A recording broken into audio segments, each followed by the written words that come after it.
सभी को जय मसीह की।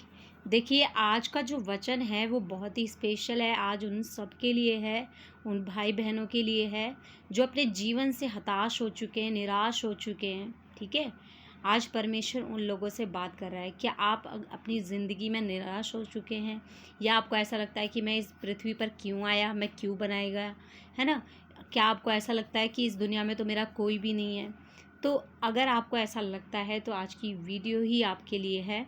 तो हम डायरेक्ट परमेश्वर के वचनों से ही समझेंगे, हम कोई भी इधर उधर की बात नहीं करेंगे। हम डायरेक्ट परमेश्वर के वचनों से ही जानेंगे कि परमेश्वर क्या कहते हैं। ठीक है, जैसे कि परमेश्वर हमसे कहते हैं कि हे याकूब, हे इज़राइल।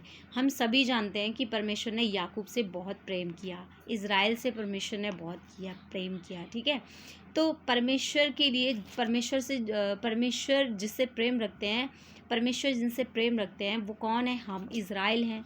ठीक है, तो परमेश्वर कहते हैं हे याकूब, हे इज़राइल, इन बातों को स्मरण कर कि तू मेरा दास है। देखिए, हमने इस पृथ्वी पर जन्म लिया है तो हम कौन है? परमेश्वर के दास हैं।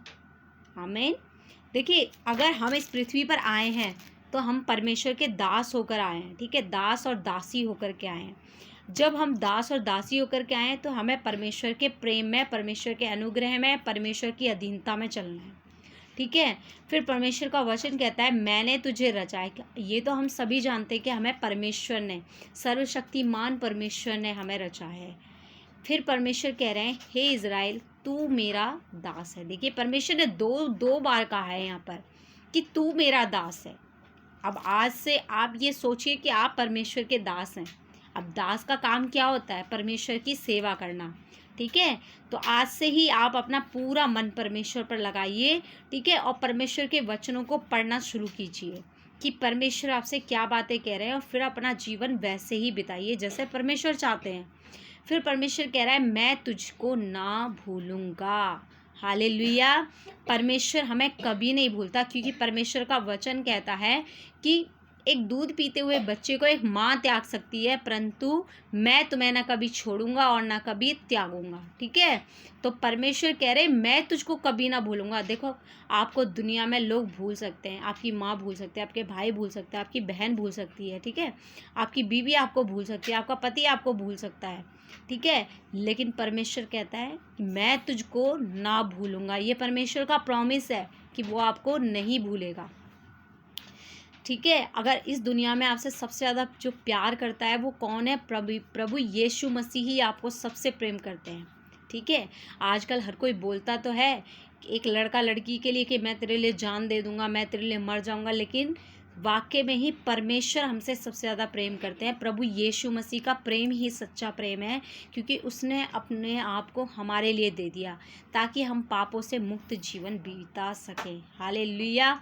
फिर परमेश्वर कह रहे हैं कि मैंने तेरे अपराधों को काली घटा के समान और तेरे पापों को बादल के समान मिटा दिया है। अगर आपको ऐसा लगता है कि मैं पाप में हूँ, मैं गुनाहों में हूँ, और अब मैं कैसे परमेश्वर के सामने जाऊँ, तो देखिए, आप परमेश्वर के सामने घुटने टिकाकर बैठिए। ठीक है, आप परमेश्वर के सामने जाइए और परमेश्वर से प्रार्थना कीजिए और परमेश्वर के सामने सारी बातें कह दीजिए जो आपके मन में है। ठीक है, आपको परमेश्वर, जैसे एक बेटा अपने पिता के सामने जाता है और पिता से बातें करता है, वैसे ही आप अपने परमेश्वर से बातें कीजिए। ठीक है, तो आप परमेश्वर के सामने जाइए, घुटने टिकाइए, परमेश्वर से बोलिए, परमेश्वर सच्चा पश्चाताप कीजिए, क्योंकि परमेश्वर कहता है कि परमेश्वर टूटे और पिसे हुए मन के समीप रहता है। ठीक है, जब आप परमेश्वर के समीप जाएंगे अपने टूटे मन को लेकर के, परमेश्वर आपके समीप है, परमेश्वर आपकी हर एक बात को सुनेगा। ठीक है, फिर परमेश्वर कहते हैं कि देखो, परमेश्वर आपके अपराधों को काली घटा के समान और पापों को बादल के समान मिटा दिया है। हालेलुया। मिटा दिया है, मिटा देंगे नहीं, मिटा दिया है, या विश्वास कीजिए। ठीक है, अब आपको ये सोचने की ज़रूरत नहीं है कि मैंने कितने पाप किए हैं, ये है वो है। ठीक है, परमेश्वर ने आपके पापों को मिटा दिया है। अब इसका मतलब ये नहीं है कि आप बार बार गुनाह करते रहें। आपको बार बार गुनाह नहीं करने, क्योंकि अगर एक ही गुनाह को बार बार किया जाए तो उसकी माफ़ी नहीं है। ठीक है, अब आपको बार बार गुनाह नहीं करने। आपको परमेश्वर ने हमारे लिए एक बार सूली पर परमेश्वर ने अपने आप को बलि कर दिया। ठीक है, उसने हमारे अपराधों को मिटा दिया। अब हमें बार बार गुनाह नहीं कर रहे हैं। अगर ऐसा करते हैं तो हम प्रभु यीशु मसीह को बार बार अपने गुनाहों के लिए हम उसे क्रूस पर चढ़ाते हैं। फिर परमेश्वर कह रहे हैं मेरी ओर फिर लौट आ। हालेलुया। परमेश्वर आपको बुला रहे हैं। परमेश्वर कह रहे हैं कि मेरे पास लौट आ मेरे बच्चे, क्योंकि मैंने तुझे छुड़ा लिया है। देखिए, हम सभी जानते हैं कि जिस परमेश्वर ने हमको छुड़ाया है बीमारियों से, कर्ज़ों से, श्रापों से, या हो सकता है जिस भाई बहन के पास संतान ना हो, परमेश्वर ने उसे संतान दी हो, है ना। तो बहुत सारी ऐसी चीज़ें हैं जो जादू टोने में फंसे हुए हैं, परमेश्वर ने उनको वहाँ से निकाला है। तो आज हम किसी भी स्थिति से होकर के निकले हैं, परमेश्वर ने हमें निकाला है। तो परमेश्वर कह रहा है मेरे बेटे मेरी बेटी तू लौट आ, मैंने तुझे छुड़ा लिया है। ठीक है, अगर आपको ऐसा लग रहा है कि मेरा इस दुनिया में कोई नहीं है, मैं हताश हूँ, मैं निराश हूँ, तो आप बिल्कुल निराश मत होइए। ठीक है, परमेश्वर के पास आ जाइए। परमेश्वर आपको सीधा रास्ता और सीधा मार्ग निकाल कर देंगे।